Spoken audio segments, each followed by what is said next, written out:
Namaste and welcome to this exciting episode of Pathology Debunking Mythology। 15 अगस्त 2025 को प्रधानमंत्री मोदी ने लाल किले से एक घोषणा की थी कि कमिटी ऑन डेमोग्राफिक चेंज बनाई जाएगी। आज अमित शाह ने डिक्लेयर कर दिया है कि कमिटी बन चुकी है। इसको बोलते हैं अननेचुरल डेमोग्राफिक चेंज। और ये मार्को रूबियो के जो मिशनरी चैरिटी में बकवास किया था उन्होंने पहुंच के, सर्जियो गोर ने उसको वापस गलत पढ़ा। American ambassador to India, destroying Indian relationship, destroying. उसको नहीं पता नाचने गाने से कुछ होने वाला नहीं है। नाचना, एरिक गार्सिया भी नाच कर गया था। I think Sergio Gor will be known as the worst American ambassador to India. Donald Trump ने लगा था कि वो सीआईए के साथ मिलके ऐसे ऐसे करेंगे। सीआईए का एजेंट है, होते हैं सारे ये। तो अब घुसपैठी के कारणों से अननेचुरल डेमोग्राफिक चेंज क्या होता है? जो चर्चेस की तरह चलाया जाता है, लोगों को प्रलोभन देके बनाया जाता है, क्रिश्चियंस बनाए जाते हैं। Andhra Pradesh, Tamil Nadu, Telangana, Kerala, Punjab, north east India, Bengal, हर जगह अननेचुरल डेमोग्राफिक चेंज है। फोर्स कर करके लोगों को झूठे प्रलोभन दे दे के चर्च, जैसे हम लोग मदरसों पे देखते हैं कि उनके क्या क्या बोलते हैं वो। अगर चर्चेस को स्टडी किया जाए, कैथोलिक चर्चेस को, क्या वो सिखाते हैं, लगेगा कि वो जेवियर का आतंकवाद को ही फैला रहे हैं। जेवियर बहुत बड़ा आतंकवादी था। आतंकवाद को ही, उसके ही शब्दों को आगे बढ़ा रहे हैं वो लोग। तो high level committee on demographic change की घोषणा कर दी उन्होंने, प्रधानमंत्री मोदी ने 15 अगस्त 2025 को किया था और अब उसका गठन कर लिया गया है। इसकी वजह से मैं बहुत शांत रहा हूँ आपको बताने के लिए। अभी कमेटी बन चुकी है, अब आप देखेंगे इसके काम कैसे होते हैं या क्या रिकमेंडेशंस आती है। अब वो उस पर ज़्यादा नज़र होनी चाहिए सबकी। इसमें बहुत ही अच्छे सेवानिवृत्त जस्टिस को लगाया गया। पहले तो जस्टिस अभी नाम बदल देना चाहिए, हिंदी में नहीं लिखना चाहिए, न्यायाधीश। मतलब वेदों के अनुसार न्याय दें। वेद में न्याय होता है, सभी वेदों को पुराणों के द्वारा पढ़ाया जाता है। ये स्वयं लिखा है सुखदेव गोस्वामी ने। महाभारत रामायण के द्वारा वेद पढ़ाए जाते हैं। आप देखिए, सारे उदाहरण देखिए कृष्ण भगवान के। कृष्ण में बोलते इंद्र ने ये किया था, इंद्र ने ऐसा किया था, इंद्र ने ये किया था, है ना। रामायण में देखिए इंद्र आ रहे हैं, अरे इंद्र खड़े हो, राम देख रहे हैं उनको, इंद्र आए हैं, है ना। भगवान है वो, राम तो भगवान है, इंद्र भगवान नहीं, इंद्र देवता है। लेकिन इंद्र को बहुत प्राथमिकता दी जाती है हमारे शास्त्रों में। और इंद्र को ही बाल के रूप में पूजा की जाती थी। उनके सारे, मैंने कल एक इंस्टाग्राम पे रील भी डाली थी, अगर आप देखना चाहें तो आदित्य सत्संग के नाम पे इंस्टाग्राम पे रील है। टिकटॉक पे देख सकते हैं, सतोलॉजी पे अगर फॉलो करते हैं। और मैं वहाँ पे छोटे छोटे क्लिप्स डालता रहता हूँ ताकि आप लोगों को हमारे रिसर्च, हमारे काम के बारे में पता लगे। और कुछ उसमें से क्लिप्स यूट्यूब पर भी आती हैं जो आप देख के बड़ा पसंद करते हैं। यूट्यूब के लॉन्ग फॉर्म जो हमारे वीडियोज होते हैं शास्त्रों में, उनको जरूर देखें। हम लोग जियोपॉलिटिक्स पे इसलिए बात करते हैं क्योंकि इसका धर्म से डायरेक्टली संबंध है, राजनीति कूटनीति से संबंध है, तो इसलिए हम उस पर बात करते हैं कि धर्म के विषय हैं, सेनाओं के भी धर्म के विषय ही होते हैं। तो अमित शाह जी का ये ट्वीट है, आप जाके देख सकते हैं। और उसके बाद जस्टिस प्रकाश प्रभाकर नावलेकर की अध्यक्षता में जनगणना आयुक्त के साथ श्री दुर्गा शंकर मिश्र, बालाजी श्रीवास्तव रिटायर्ड आईपीएस और डॉक्टर शमिका रवि समिति, क्योंकि सारा कन्वर्जन हिंदुओं का हो रहा है।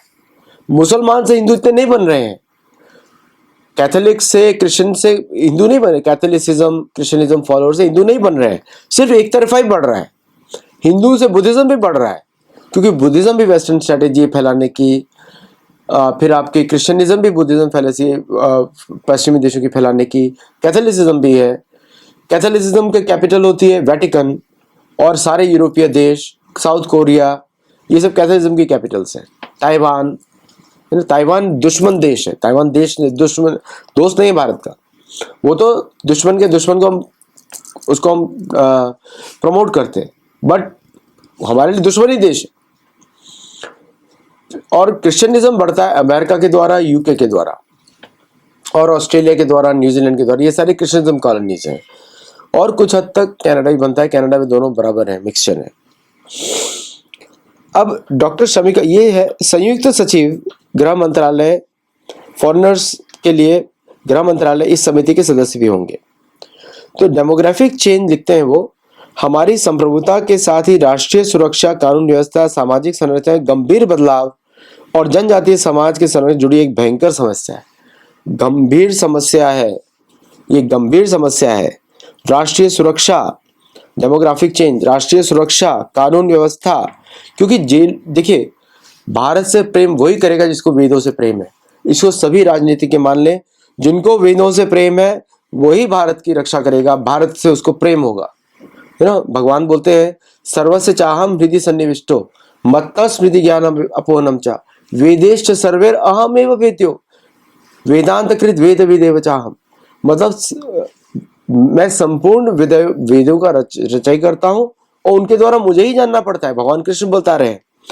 तो ये लोग क्या करते हैं, लोगों को सनातन धर्म से दूर ले जाते हैं और फिर उससे वेदों से चिढ़ करते हैं वो लोग। तो आप जो जिसका भारत में जन्म हुआ है मुक्ति प्राप्त करने के लिए, आप उसको वेदों से दूर ले जाओगे, कर्म से दूर ले जाओगे, तो मुक्ति कैसे प्राप्त करेगा? तो देवताओं के विधान में ये अवरोधक है। देवताओं का विधान ऐसा है, जो देवता भारत भूमि में जन्म लेना चाहते हैं और जिनका जन्म हो गया यहाँ पे, आप उनको फॉल्स प्रोपेगेंडा करने देते हो फॉरेन रिलीजन्स का, क्योंकि फॉरेन रिलीजन्स, फॉरेन कंट्रीज की गुप्तचर व्यवस्था होती है। इस्कॉन भी एक उसमें में आता है जो जीसस को प्रमोट करता है बहुत ज्यादा। उसमें थोड़ा कंट्रोवर्सी हो सकता है, लेकिन ये सच बात है। जब आप जीसस को मानते हैं, किसी रिलेशनशिप से भारत के मानते हैं, तो लोग कन्वर्ट हो जाएंगे, है ना। तो इसलिए वो भी गलत है। तो लेकिन फिर भी वो लोग हरिनाम फैला रहे हैं, तो it is still good thing जो भी है। लेकिन जीसस के नाम पे कभी कुछ होना नहीं चाहिए। वो भारत का नहीं है, वो कैथोलिज्म अमेरिका का भी नहीं है। बाय द वे, अमेरिका के नेटिव रिलीजन्स अलग होते हैं, नेटिव कल्चर्स अलग होते हैं। वो तो कॉलोनाइजेशन के प्रभाव से उनको कन्वर्ट कर दिया गया। हमारे चीफ ने बोला कि मैं भी नहीं जाता किसी कैथोलिज्म में, नहीं जाता, बोलते हैं, वो स्वयं बोलते हैं। लोग अमेरिकन को भी समझ में आ रहा है, नेटिव अमेरिकन को। अब वो बोलते हैं यह कमिटी अवैध प्रवास और अन्य असामान्य कारणों से पूरे भारत में हो रहे डेमोग्राफिक चेंजेस, एक युद्ध छेड़ दिया है पश्चिमी देशों ने, युद्ध छेड़ दिया है। कैथोलिज्म वालों ने युद्ध छेड़ दिया है कि मास स्केल में कन्वर्जन कराओ, मास स्केल में कन्वर्जन कराओ। उनका गोल है 30% हो जाए कन्वर्ट, चाहे मुसलमान बने, चाहे क्रिश्चियन बने, चाहे कैथोलिक बने। तो भारत में कोई भी हिंदुओं की सरकार ही नहीं आएगी, क्योंकि हिंदुओं की सरकार जिसको वेदों से प्रेम है, उसको भारत से प्रेम लुटने नहीं देती। भारत को लुट, आप देखिए प्रधानमंत्री मोदी आए, लुटना बंद हो गया भारत का। कांग्रेस पार्टी थी, लुटता रहता था भारत, आप देख रहे हैं। समाजवादी पार्टी थी, भारत लुटता रहता था। ममता बनर्जी लुटता रहता था भारत, ओके, डीएमके लुटता रहता था भारत। केरला लूट लूट कर गरीब बना दिया देश को, देश ही गरीब हो गया। तो लूटने के लिए कौन मना करता है? हिंदू। हिंदू सबसे बड़ा शत्रु है, ये लूटने नहीं देते हम लोगों को। कन्वर्ट कर दो, ताइवान कन्वर्ट कर दिया, साउथ कोरिया को लूट मारा है पश्चिमी चर्चों ने, वजह से सरकारें बन गई कैथोलिज्म वाली। चाइना में भी ये डिजीज चल रहा है, क्योंकि और चाइना ने इसलिए अपने लोकल रिलीजन को बढ़ाना शुरू किया है, वापस हिंदू की तरफ आ रहा है। जापान को तो पूरा लूट के रखा है। जापान में सबसे बड़ी प्रॉब्लम है कैथोलिसिज्म और मुस्लिम इस्लामिज्म, उसको निकाल रहे, दोनों को निकाल रहे वो लोग। और आप देख रहे हैं साउथ कोरिया को, वहां के लोग अब प्रोटेस्ट करना शुरू कर दिया। नॉर्थ कोरिया को जितने भी आप गाली देते हैं, उसकी society is more balance than South America. आपको ये मेरे शब्द थोड़े अजीब से लगेंगे, बट वो अपनी रक्षा करते रिलीजन की, कल्चर की, इसलिए नॉर्थ कोरिया सोसाइटी स्टेबल है, इसलिए की माउंजों की प्रॉब्लम है, समझे आप। तो ये पश्चिमी डिजीज है, रोमन से चल रहा है। लोग का फेथ कन्वर्ट कर दो, फिर लोग अपने, क्योंकि आपके आका तो यूरोप में बैठेंगे, फिर वेटिकन में बैठेंगे, आपके आका बैठेंगे सऊदी अरेबिया में, आपके आका बैठेंगे अमेरिका में, मोर्मोनिज्म बढ़ाएंगे इंडिया में। अरे पागलों का रिलीजन है वो, तो उसको कुछ है ही नहीं, कोई मुक्ति ही नहीं है। न कर्म कांड है, न कर्म की मुक्ति है, न भक्ति है, न राम कृष्ण हरि के शब्द है। गुरु ग्रंथ साहिब भरी पड़ी है राम कृष्ण हरि के शब्दों से। कुछ लोग बताते हैं 2000 से ज्यादा राम के बारे में लिखा है, हरि के बारे में लिखा है, गोविंद के बारे में लिखा हुआ है, उसको इग्नोर किया जा रहा है टू प्रमोट दिस नॉनसेंस। तो अमित शाह के स्टेटमेंट बहुत ही अच्छे स्टेटमेंट्स हैं। और सारा दिन मोदी जी को गाली नहीं दो भाई, जो काम कर रहे हैं। कभी कभी अगर देश के दुश्मन यूनाइटेड हैं, हमको यूनाइट होना ही पड़ेगा, काम अच्छा हो रहा है। लॉन्ग टर्म काम हो रहा है। नहीं तो ये पॉलिसी बनी थी कभी कांग्रेस की पार्टी में? कभी बनी थी? नहीं। तो फॉरेन प्रोपेगेंडा के साथ अलाइ मत करो। क्रिटिसिज्म कंस्ट्रक्टिव होना चाहिए, जैसे मैं कभी कभी करता हूँ, मुझे बड़ी पीड़ा होती है तो मैं कर देता हूँ कभी कभी, लेकिन कंस्ट्रक्टिव होना चाहिए। ऐसा नहीं कि बस बेफालतू में आप कुछ भी बोलते रहे। अगर पढ़ लिख के बोले जो चल रहा है। फिर उसके बाद लिखा है उन्होंने, अवैध प्रवास, ये सारे अपने वीजा का ओवरस्टे करते हैं। मिशनरीज ऑफ चैरिटी सब जगह। इंग्लिश क्यों पढ़ानी भारत में? भारतीय नहीं है, भारतीय भाषा ही नहीं है। इंग्लिश तो अमेरिका की भी भाषा नहीं है, नेटिव अमेरिकन की भाषा, ओरिजिनल भाषा है, वो कॉलोनाइजर्स की भाषा है जी आप। तो पूरे भारत में हो रहे डेमोग्राफी व्यापक मूल्यांकन करेगी और धार्मिक सामाजिक समुदायों के स्तर पर असामान्य जनसंख्या परिवर्तन के पैटर्न का विश्लेषण करेगी और इसका सुनियोजित समयबद्ध समाधान प्रस्तुत करेगी। बहुत बढ़िया, बहुत बढ़िया। अगर अमित शाह जी आपको हमारी कोई मदद चाहिए, रिसर्च में हम लोग एजुकेशनल हैं, रिलीजियस ऑर्गेनाइजेशंस हैं, तो हम लोग आपके साथ हैं। हम लोग गुरुकुल इसीलिए प्रमोट करते हैं कि लोग अमेरिका में पढ़ें, सनातन धर्म के बारे में, भगवद गीता के बारे में पढ़ें, रामायण महाभारत के बारे में पढ़ें। और अभी भारत से भी बहुत लोग जुड़ रहे हैं, तो जो लोग हमारे गुरुकुल पास आउट करें उनसे आप पूछ सकते हैं, जो हमारे गुरुकुल में होता है। लेकिन बहुत अच्छा अनाउंसमेंट, बहुत अच्छा अनाउंसमेंट, और इस पे सब भारतीयों को गर्व होना चाहिए। 2029 से 2032 तक भयंकर टाइम होगा, और ये टाइम है कमर कसने का, और यही कर रहा है भारत। सारे साधु संत जिनको वेदों से प्रेम है, जिनको राम कृष्ण से प्रेम है, जिनको दुर्गा माता से प्रेम है, जिनको शिव जी से प्रेम है, जिनको हमारे समस्त देवताओं से प्रेम है, उनकी ये डिमांड है। और विदेशों में रहने वाले, अब देखिए अमेरिका में मैं तो कितने अमेरिकन को मिलता हूं, कौन भारत आना चाहता है, किधर जाना चाहता है? सबको जाना है ऋषिकेश। अब ऋषिकेश में कन्वर्जन आप देखिए कितना चल रहा है, जबरदस्त तरीके से। उत्तराखंड की पहाड़ियों में क्या कन्वर्जन चल रहा है। वाराणसी क्यों जाते हैं? हमारे मंदिरों में क्यों जाते हैं सारे विदेशी? उनको नहीं जाना किसी कैथोलिसिज्म को, उनको मुंबई से भी कोई मतलब नहीं। टूरिज्म बढ़ाने के लिए सबसे अच्छा तरीका है सनातन धर्म को भारत की सारी मिनिस्ट्रीज प्रमोट करें। Ministry of culture, ministry of education, उनका ज्यादा रेस्पॉन्सिबिलिटी पूरी दुनिया में वेदों के प्रचार करने के लिए और सनातन धर्म के प्रचार करने के लिए ज्यादा रेस्पॉन्सिबिलिटी है पूरे दुनिया में। अगर वो अपना स्टेट पॉलिसी बना सकते हैं बाद में डेमोग्राफिक चेंज करने का, क्यों भारत की स्टेट पॉलिसी नहीं बन सकती दुनिया में वेदों की तरफ वापस लेने के आने का? और मैं तो कितने प्रूफ्स देता रहता हूं, पेरू से, यूरोप से, सेंट्रल एशिया से, हर जगह सनातन धर्म ही था। ये गलत इतिहास में पढ़ाया गया है। अगर वेदों में आपकी श्रद्धा है तो पूरा विश्व आपका है। हमारे गुरु तो व्यासदेव ही विश्व गुरु है। हम लोग कोई नहीं, हम लोग सब उनके सेवक हैं। व्यासदेव ही विश्व गुरु है। तो अगर सनातन धर्म आपका है तो विश्व आपका है, त्रिलोक आपका है। लेकिन अगर वेदों से ही विमुख हो जाएंगे तो कुछ भी नहीं आपका भाई।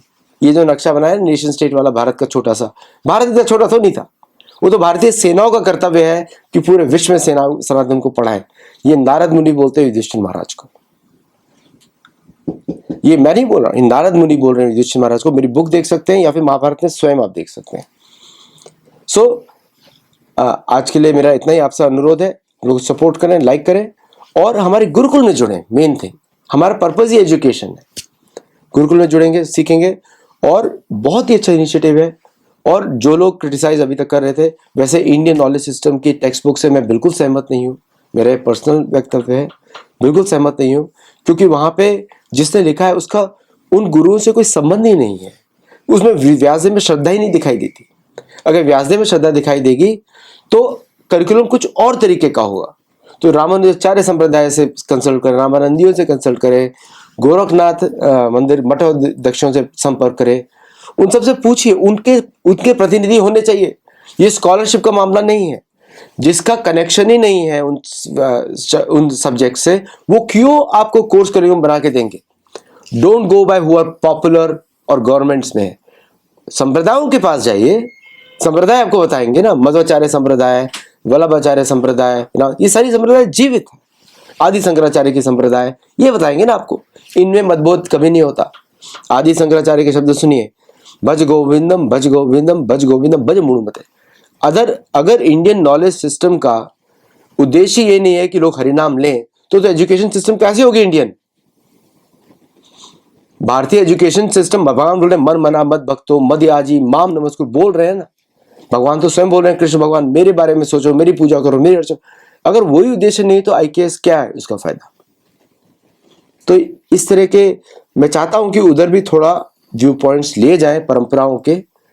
मैं तो बहुत छोटा सेवक हूं, लेकिन उनके पर लिए जाए, हमारे गुरुओं के लिए जाए इनपुट्स, उनको पढ़ के बताया जाए क्या पढ़ा रहे हैं, क्या दिखा रहे हैं। वल्लभाचार्य को दिखाइए, आदि शंकराचार्य को रिप्रेजेंटेटिव्स को दिखाइए, गिरि गोवर्धन मठ के जो गुरु उनको दिखाइए, निष्ठानंद स्वामी जी को, उनको दिखाइए, तो देखिए आउटकम बेटर आएगा। आज के लिए बस इतना ही। Thank you very much. नमस्ते, जय Jagannath, and I will see you in the next show. Thank you very much.